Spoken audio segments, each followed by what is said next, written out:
Bismillahirrahmanirrahim. Alhamdulillah. Wassalatu wassalamu ala Sayyidina wa Habibina Muhammad ibn Abdillah wa ala alihi wa sahbihi wa man ittaba hudahu ila yaumil qiyamah. Amma ba'du. Subhanaka la ilma lana illa ma 'allamtana innaka antal alimul hakim.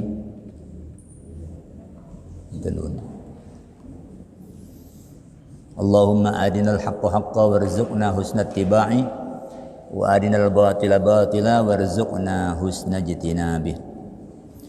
Rabbana iftah bainana wa baina qaumina bil haqqi wa anta khairul fatihin. Para jemaah sekalian, Bapak, Ibu-ibu, rahimakumullah. Alhamdulillahirabbil alamin. Mari kita bersyukur kepada Allah atas segala nikmat dan hidayahnya. Pagi hari ini kita semua alhamdulillah bisa hadir di rumah Allah ini dalam keadaan sehat walafiat. Kita bersama-sama melaksanakan ibadah salat subuh. Mudah-mudahan Allah Subhanahu wa taala senantiasa melimpahkan rahmatnya kepada kita sekalian dan meridhoi apa yang kita lakukan.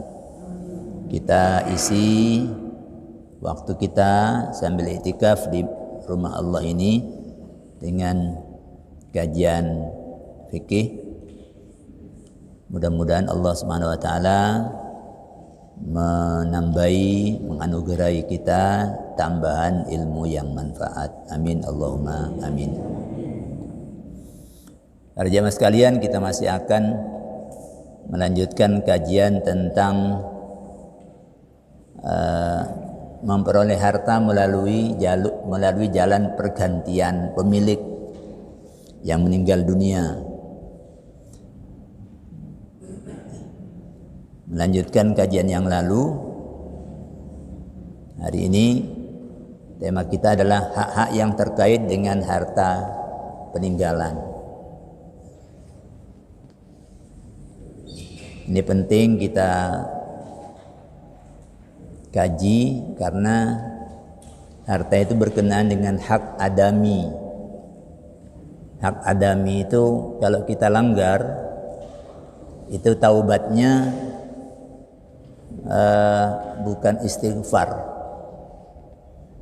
tapi ya mengembalikan hak itu kepada yang punya, atau kalau yang punya itu mau mengikhlaskannya. Itu hak adami. Kalau hak Allah yang kita langgar, setiap hari Allah sudah sediakan pintu untuk pengampunan. Kita wudu itu dosa kita diampuni, berangkat ke masjid dosa kita diampuni, kita sholat diampuni, ngaji begini banyak pintu-pintu pengampunan itu. Tapi kalau manusia kan tidak ada jaminan dia itu pemaaf. Tidak ada jaminan bahwa dia itu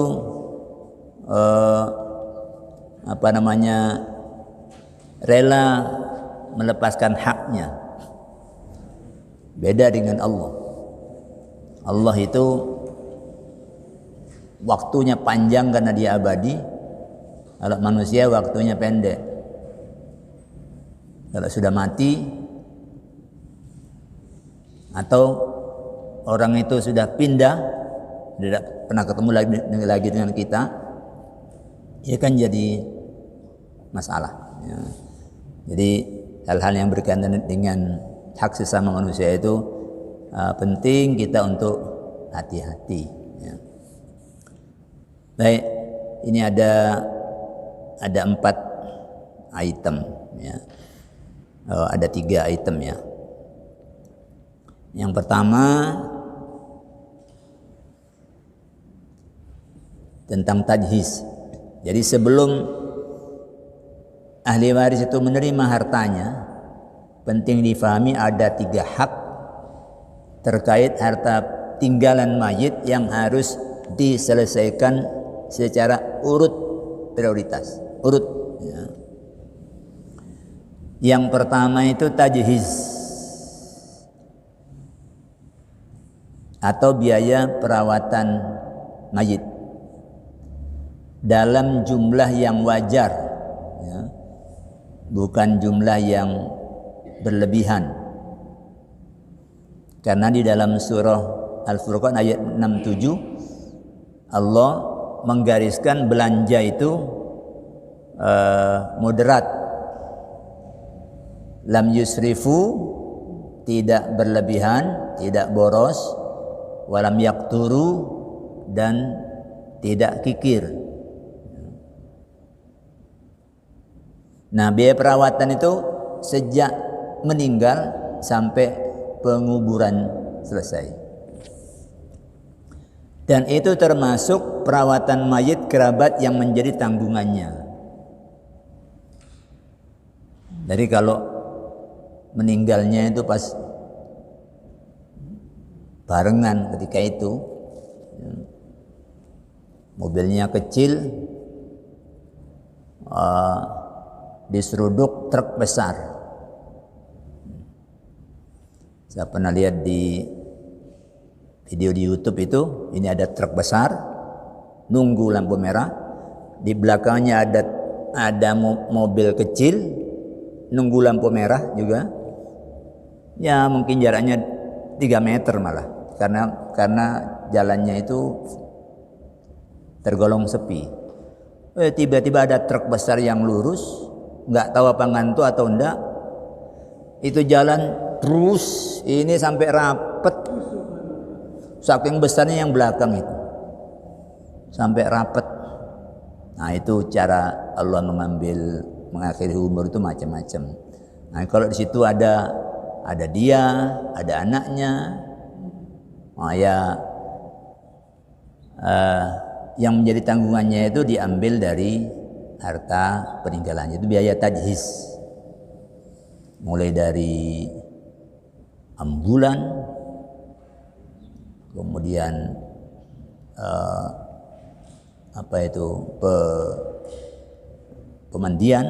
memandikan, mengkafani, menyolati. Kalau semua itu butuh biaya, karena misalnya nyolatinya di kemana, semua butuh biaya. Misalnya dibutuhkan untuk ada forerunner yang supaya lancar, ada yang itu semua berbiaya. Itu beban bagi yang harta tinggalan yang si mayit. Nah, bagaimana kalau mayit tidak punya harta tinggalan? Nah, ini menurut jumhur ulama itu dipikul secara berturut-turut, ya. Artinya urut dulu. Pertama oleh kerabat yang menjadi tanggungannya. Kalau tidak ada, anak belum punya, lalu orang tua sudah tidak ada, jadi nggak ada yang kerabat yang menjadi tanggungan yang dibebani untuk mikul biaya perawatan mayit sampai penguburan. Maka yang kedua itu ditanggung oleh Baitul Mal. Kalau di Indonesia sekarang itu fungsi Baitul Mal itu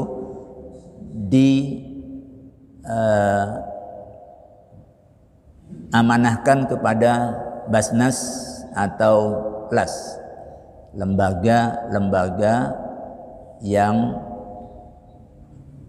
mengurus zakat.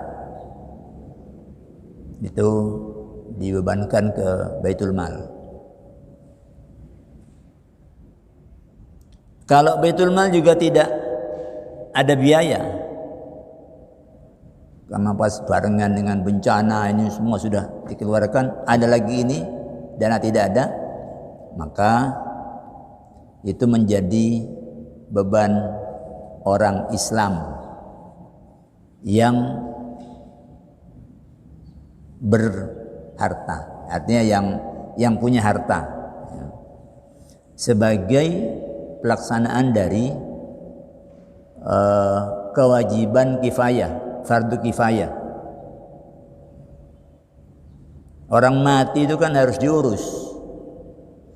Kalau tidak ada tidak ada orang yang ngurus, itu semua yang di lingkungan itu berdosa. Fardu kifayah. Kalau sudah ada yang ngurus, maka semua sudah lepas dari kewajiban.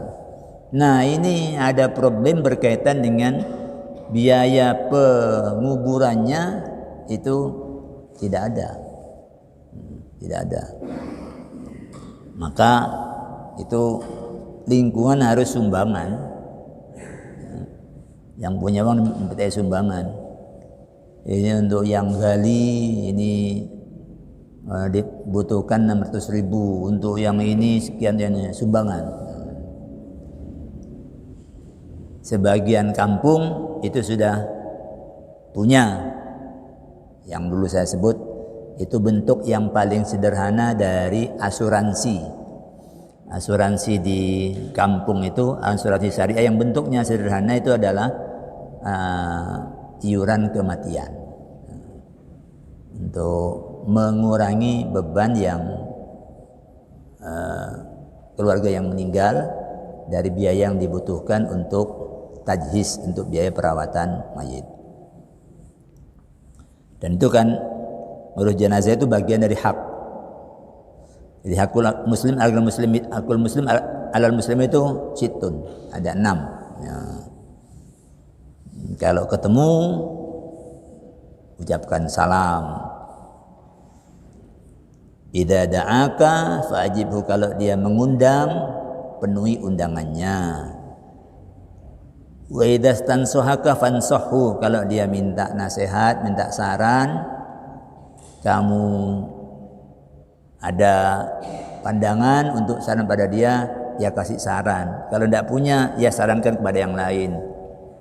Coba kamu ke Pak ini aja, saya tidak punya pandangan menit. Sarankan, minta saran, jangan disaran, jangan aku jaluk, jangan ke saya, wah, jangan begitu, kasih saran. Coba ke sini, ya, coba ke Pak ini, dia paham urusan begini-begini, sampaikan. Kalau bersin, ya, itu tasmitul atish, ya apa?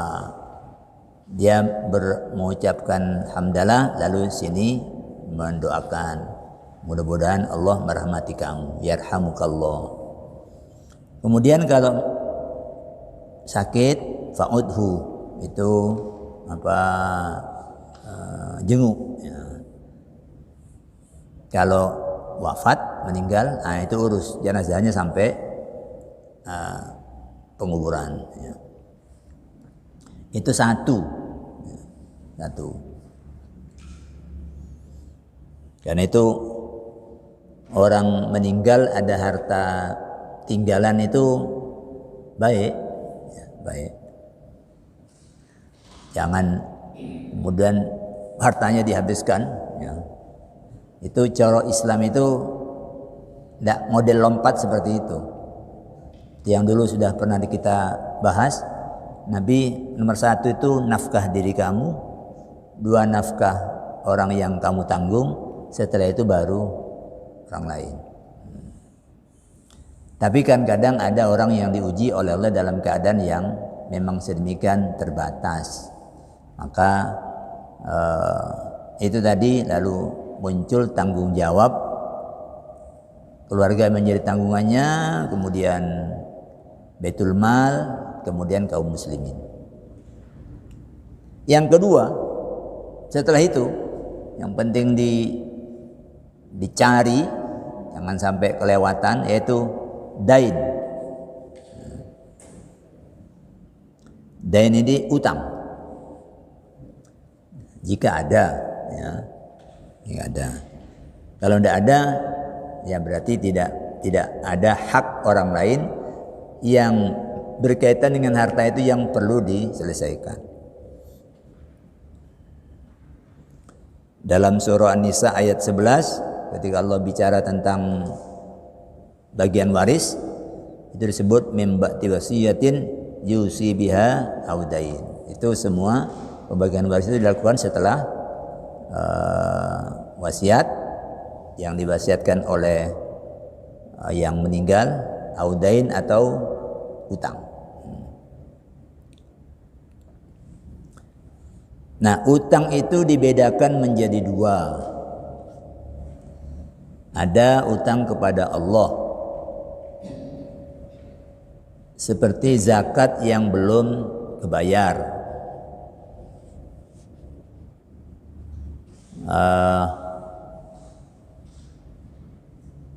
fidyah misalnya, atau kalau orang sedang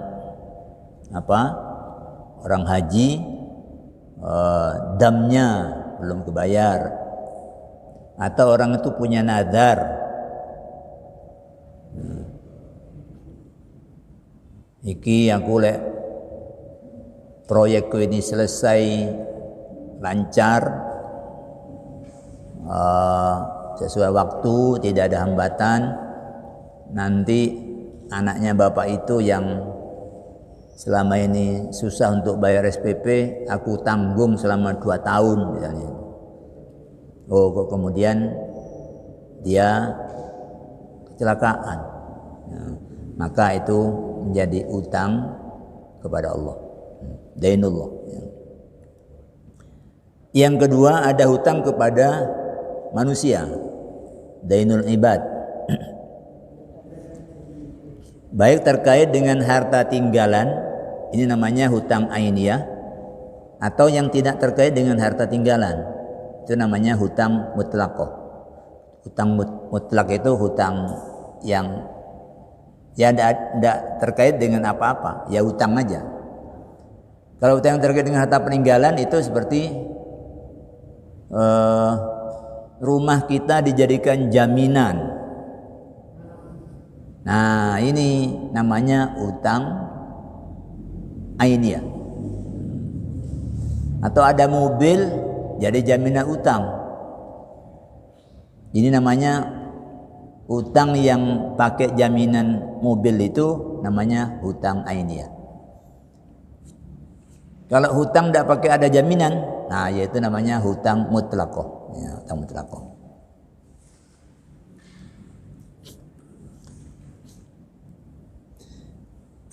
Kalau untuk ini harta tinggalan mayit tidak cukup,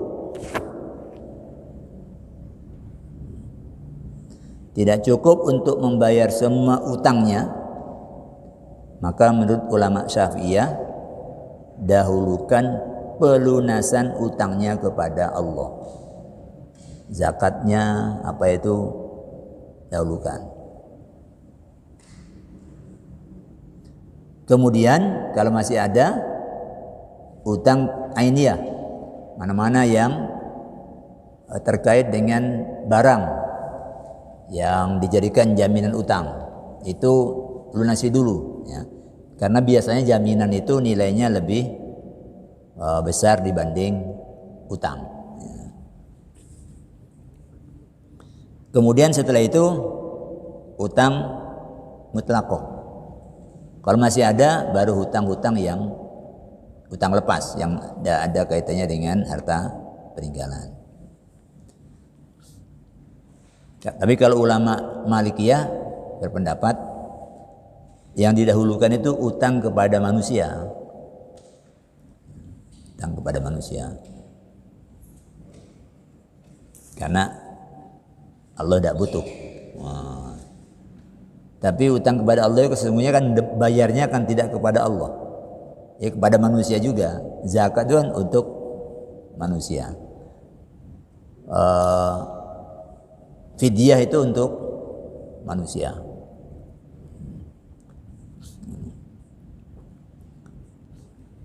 Kalau ulama Hanafiyah itu berpendapat gugur Kalau orang yang sudah meninggal, itu yang utang kepada Allah itu gugur semua. Artinya tidak perlu dibayar. Jadi pendapat ulama itu bermacam-macam sesuai dengan pertimbangan.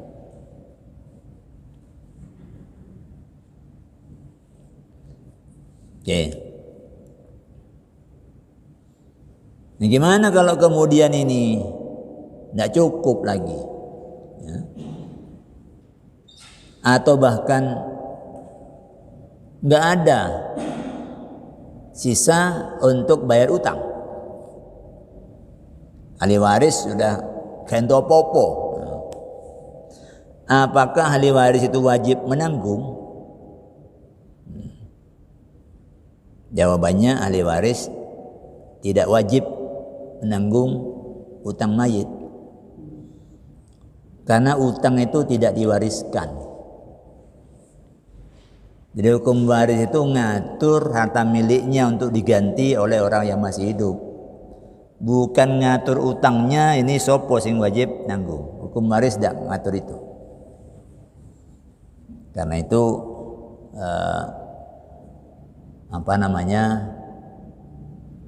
utang itu ya halal, tetapi jangan sampai itu jadi beban yang dominan. Biasalah orang utang-utang itu karena seringkali dalam keadaan tertentu dia pas tidak sedang ada iwat untuk keperluan yang dia butuhkan, sedang tidak ada. Barangkali pas sedang di jalan jauh dari ATM butuh, pas ini sedang ada burung yang dia sukai, bunyinya bagus, ingin dia beli, nyelisik. Itu biasa orang utang itu, biasa. Itu halal. Tapi jangan sampai itu jadi beban yang dominan. Ya, Nabi berdoa, Allahumma inni a'udzubika min ghalabatid dain. Jadi tindihan hutang. Hutangnya itu sampai nindih. Ya. Gali lubang, tutup lubang. Nabi bermohon kepada Allah. Ya. Hutangnya sendiri halal. Ya. Ibnu Qudamah dalam hal ini menyatakan, fa illam yakhluf tarikatan, kalau mayit itu tidak meninggalkan harta tinggalan, lam yulzamul warithu bi syai'in, maka ahli waris itu tidak dibebani kewajiban apapun, sedikit pun tidak ada kewajiban bagi ahli waris. Li'annahu la yalzamuhu ada'u dainihi idza kana hayyan muflisan. Sebab andai mayit itu masih hidup, andai mayitnya masih hidup, kemudian dia bangkrut, utangnya tidak terbayar, itu ahli warisnya tidak bisa dituntut. Bapakmu punya utang sekian loh, ini asetnya hanya ini, kamu tak tuntut, nggak bisa. Anaknya nggak bisa dituntut. Ya. Itu dalam keadaan masih hidup, apalagi kalau sudah meninggal, sama aja. Itu penting untuk jangan sembrono utang ini. Hidup itu ya yang dibutuhkanlah yang penting kita pikirkan, bukan yang diinginkan, yang dibutuhkan. Kalau tidak ada ya sudah, bisanya beli second ya beli second aja, jangan makso. Istilahnya sekarang, ini gaji saya ambil dulu Pak, gaji sampai pensiun diambil dulu, sehingga gajinya minus, gajinya nggak ada. Hanya karena kepingin ganti mobil dari nyaingi konconya. Aduh. Kan ada orang begitu itu. Awalnya dulu unggul, tiba-tiba konconya ini naik. ganti mobilnya. Loh, ini menjadi, padahal awalnya dia moyoi, mobil opo itu. Ternyata yang ini punya mobil yang lebih tinggi, sini panas. Nah, itu kadang-kadang begitu itu. Alhaakum at-takatsur. Apa semangat untuk banyak-banyakan itu membuat kamu lalai, kata Allah. Apa ini? Banyak-banyakan suara kalau parpol itu bikin lalai. Akhirnya beli-beli orang serangan fajar itu semua kelalaian, karena biaya untuk itu enggak ada, lalu korupsi yang anggotanya yang ada di mana diperintah untuk ngentit setoran. Itu bagian dari kelalaian. Sampai kapan itu? Kalau at-takatsur itu masih dirawat, hatta zurtumul maqabir, sampai kamu masuk kuburan, atau sampai kamu berkunjung ke kuburan lalu kamu ingat bahwa kamu akan mati, lalu itu bisa sembuh, ya. Atau sampai kamu sendiri masuk kuburan baru berhenti, sampai mati baru berhenti. At-takatsur itu kalau dirawat, ya. Tapi walaupun itu tidak wajib, itu mustahab, dianjurkan bagi ahli waris untuk membayarkan hutang-hutangnya. Jadi jangan hanya berpikir nggak wajib kok. Iya, tapi bapakmu nanti, ya, kamu soke, utang bapakmu itu kan cuma tidak sampai 6 juta. Kenapa kamu kemudian bertahan itu nggak wajib? Ya. Jadi dianjurkan. Jadi Nabi dulu ketika ditanya, kalau ibu punya utang mau bayar nggak? Iya, saya bayar. Nah, ya sudah, kalau begitu orang tuamu yang punya niat untuk haji tapi wafat dulu, ya kamu badalkan haji. Nah, tuh. Dan hutang ini sedemikian serius Nabi menyikapi hutang ini agar kita tidak terbiasa melakukan hutang yang menindih, ya. Itu dalam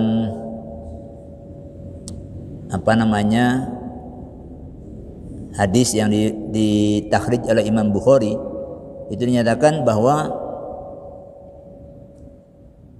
anna Nabi sallallahu alaihi wasallam utiya bi janazatin, kepada Nabi didatangkan jenazah untuk disolati, liyusalli, agar beliau menyolati alaiha. Faqala, lalu beliau bertanya, hal alaihi min dainin, apakah mayit ini punya hutang? Qalu, summa utiya bi janazatin,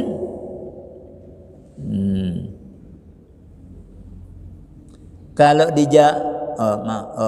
loncat ini. Qalu la, ya. Ketika Nabi nanya, ini punya utang banda? Sahabat menjawab, tidak ya Rasul. Fasalla alaihi, lalu beliau menyolatinya. Summa utiya bi janazatin ukhra, kemudian kepada beliau didatangkan jenazah yang lain. Faqala hal alaihi min dainin, apakah ini punya utang? Naam, punya ya Rasul. Lalu beliau bersabda, sallu ala sahibikum, ayo kalian yang menyolati. Beliau itu tidak menyolati, ya. Tapi ketika itu Abu Qatadah tampil. Dia bilang, alayya dainuhu ya Rasulullah, utang mayit ini aku yang jamin, itu menjadi tanggungan aku yang akan bayar. Fasalla alaihi, kemudian beliau menyolati mayit itu. Jadi ini Abu Qatadah ini bukan waris, ya, bukan waris, tapi sesama muslim tahu kalau ada di kesempatan yang terakhir ini habis nyolati kan kemudian ditanam. Misalnya, beliau menyatakan enggan untuk menyolati mayit yang masih meninggalkan utang. Abu Qatadah tampil, utang dia jadi utang aku ya Rasul. Baru beliau nyolati. Jadi kalau ahli warisnya nggak ada ya sudah yang lain ya. Karena kalau kita lihat orang ini misalnya ketika masih hidup, kok ada orang yang menyiksa dia, kita pasti kasihan. Ada orang tonggo kita, tiba-tiba ada orang turun, dipukul, dipentungi, oh itu pasti kita tergerak untuk, nah, apalagi nanti di akhirat. Loh Pak ini kok diseret sama malaikat? Nah, kan ruwetnya.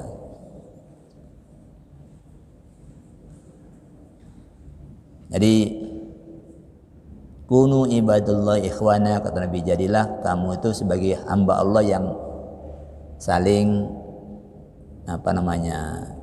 berteman ya, saling bersaudara ya. Wallahu fi aunil abdi ma damal abdu fi auni akhihi. Allah itu akan membantu seseorang selama orang itu membantu saudaranya. Jadi enggak ada di pikiran orang yang nyambung dengan Allah itu merasa rugi ketika bantu orang. Bantuan itu macam-macam, bisa seperti itu, bisa kadang membebaskan orang lain yang harus mengganti jalan, turun yang punya wilayah bilang sudah tidak apa-apa, kita ini musibah, udah nanti ini saya perbaiki sendiri, udah monggo terus, nggak usah ribut-ribut. Tapi kan ada orang catat nomornya, ayo polisi, ada yang gitu, macam-macam orang itu, macam-macam. Ya dia punya hak untuk menuntut, tapi ada orang yang melepaskan haknya itu, dan itu puncak dari ketakwaan. Orang yang suka melepaskan hak itu puncak dari ketakwaan. Itu namanya lebih mengedepankan orang daripada dirinya sendiri ya. Itu orang yang sudah dapat menekan kikirnya sedemikian rupa sehingga dia punya sikap ithar. Ithar itu lebih mementingkan orang lain. Dia sudah nunggu lebih awal, tiba-tiba ada orang datang, Pak monggo Pak ini ya. Oh nggak bisa, saya dari tadi mulai pagi tadi mestinya datang. Nah, itu ada orangnya seperti itu. Tapi ada orang yang nggih monggo enggak apa-apa, saya masih waktu saya masih longgar. Lek ketemu dengan orang seperti itu, hidup ini nikmat. Tapi giliran kita kadang-kadang muncul egois kita itu ya, untuk tidak mengalah. Padahal orang mengalah itu sebenarnya yang menang.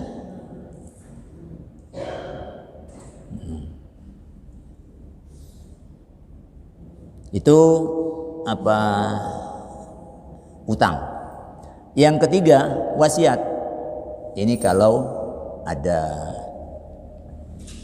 wasiat, itu adalah pemindahan milik melalui jalan tabarruk yang realisasinya disandarkan pada momen sesudah meninggalnya si pemilik harta.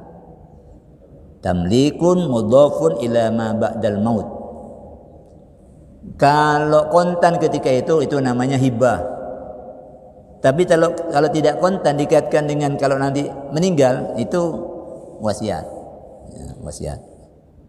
Itu selesaikan dulu. Ahli waris walaupun anaknya sendiri itu jangan gak urusan dengan utang-utangnya bapak, pokoknya dibagi. Nah, ini ruwet ya. Jadi hak sama dengan dia mengambil hak orang lain yang ada di harta itu. Wasiat yang bisa direalisasi itu dibatasi nilainya maksimal 1/3 dari harta tinggalan mayit yang tersisa setelah dipakai tajhiz mayit, setelah dipakai bayar utang, sisanya berapa, total wasiat dia berapa. Kalau kurang dari sepertiga, penuhi. Tapi kalau lebih dari sepertiga, potong, hanya sepertiga saja yang bisa penuhi. Ini adalah bagian dari cara Islam itu untuk menjamin bahwa ahli waris itu bagiannya aman, ya, bagiannya aman. Ya 2/3 itu bisa banyak bisa sedikit. Kalau 2/3 itu dari orang sugih, ya, orang yang banyak hartanya ya banyak. Tapi kalau 2/3 dari orang yang kerjanya cuma jadi tambal ban, ya mungkin 2/3 itu hanya dapat kompresornya aja, nggak bisa dibagi, ya, kecuali dijual. Ya. Jadi itu wasiat. Terus yang kedua, syarat wasiat itu yang menerima wasiat tidak merangkap sebagai penerima waris. Jadi kalau yang diberi wasiat itu misalnya anaknya yang bungsu, itu kan merangkap jadi waris. Nah, kalau begini nggak bisa ditunaikan, kecuali ahli waris yang lain yang berhak atas warisan itu tidak keberatan. Nah, itu bisa. Dalam hadis diriwayatkan Imam At-Tabrani disebut la wasiyata liwarithin illa ayyasha al-waratha. Tidak ada wasiat untuk penerima waris kecuali ahli waris yang lain itu menghendakinya. Nah, setelah ketiga macam hak tersebut diselesaikan, tajhiz udah beres, utang-utang beres, wasiat sudah, baru tinggalan mayit yang tersisa itu namanya sudah harta waris. Ketika tadi itu masih namanya harta tinggalan, harta peninggalan. Setelah dibersihkan biaya tajhiz, utang, wasiat, ini sudah jadi harta waris.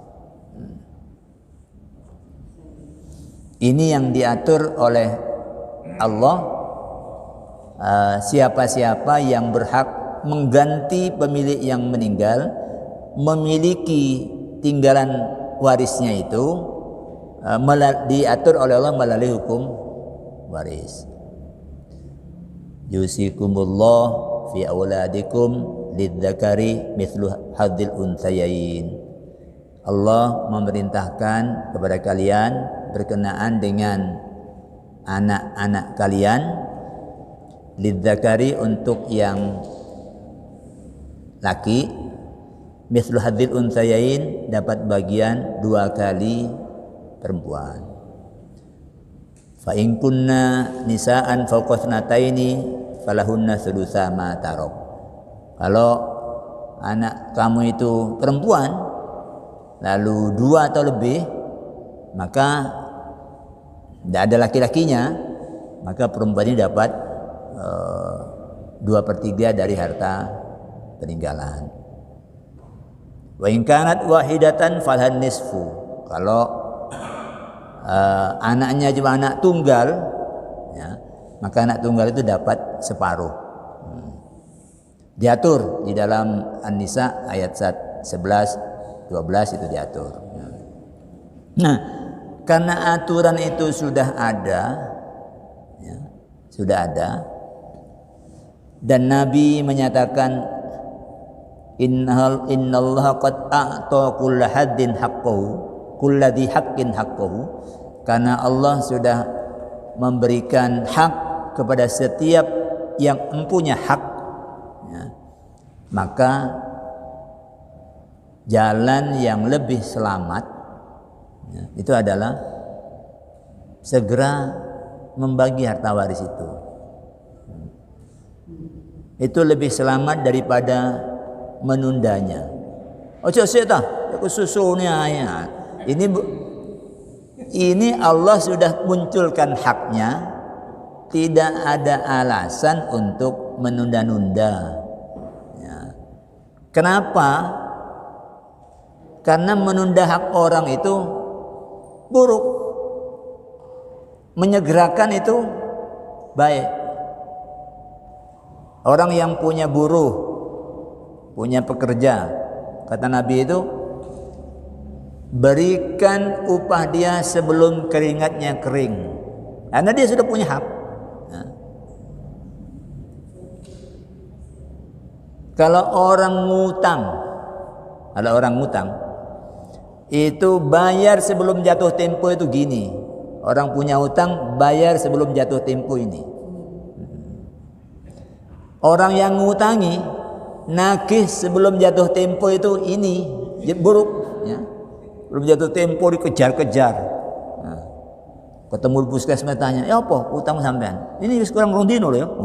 Di depan umum tagih terus saya. Hati-hati loh ya. Utang itu pokoknya keluar dalilnya kalau dia ngutangi ya. Tapi kalau dia sendiri yang ngutang,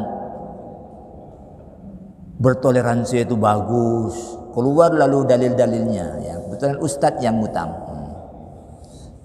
Jadi yang ngutang itu jangan nagih sebelum jatuh tempo dan jangan minta tambahan. Yang ngutangi ya. Kalau yang ngutang itu, jangan lambat kalau bayar, dan bagus kalau bayarnya lebih. Itu kalau yang ngutang. Ini dewe-dewe, akhlaknya dewe-dewe. Dan ini menyatakan matlul ghani zulmun. Orang yang mampu bayar hutang tapi dia menunda, dia telah melakukan kezaliman. Jadi urusan kecil-kecil gini penting diperhatikan, karena orang kesandung itu biasanya dari yang kecil-kecil ini, bukan dari yang besar ya, besar. Itu segera dibagi. Iya kamu tidak butuh, lah adikmu itu butuh untuk menyekolahkan anaknya. Lu kamu nggak butuh, engko ae. Nah, jadi itu penting, jangan pakai ukuran awake dhewe. Nggak apa-apa. Misalnya habis hari ke-7 rapat keluarga ya koiki. Ya. Saya dulu pernah terapkan itu ketika ibu saya meninggal, ya saya kumpulkan terakhir. Saya tanya dulu, katanya ibu hanya ini, apakah ada yang mau melepaskan hak? Saya bilang saya tidak ambil, saya lepaskan untuk dibagi. Karena saya sudah dapat dari Allah itu kebutuhan itu lewat jalan yang lain. Terus adik saya satu, saya juga keluar, artinya tidak ikut. Nah, sisanya udah enak, selesai, nggak ruwet-ruwet. Ya, ruwet-ruwet. Kebetulan sertifikat atas nama saya, tinggal bagi sudah selesai. Oh kalau enggak nanti di belakang hari sampai turun ke anak, ke cucu, tukaran di belakang. Ya, di belakang. Ya. Jadi jangan dianggap aib menyelesaikan warisan karena ini bau tanah kuburan ibu masih sudah bicara. Enggak, jangan lihat itunya. Ini perintah Allah yang diingatkan, siapa yang wa may yata'adda hududahu, siapa yang melampaui batas-batasnya, yudkhilhu naron, akan Allah masukkan ke neraka. Ya. Baik. Ya pas 5.30 waktunya sudah habis. Mudah-mudahan Allah Subhanahu wa taala meridhoi apa yang kita lakukan, yang kita terima pagi hari ini. Mudah-mudahan tidak hanya sekedar jadi ilmu, tapi ilmu yang diamalkan, ilmu yang bermanfaat. Aku qouli hadza astaghfirullah li wa lakum. Wassalamualaikum warahmatullahi wabarakatuh.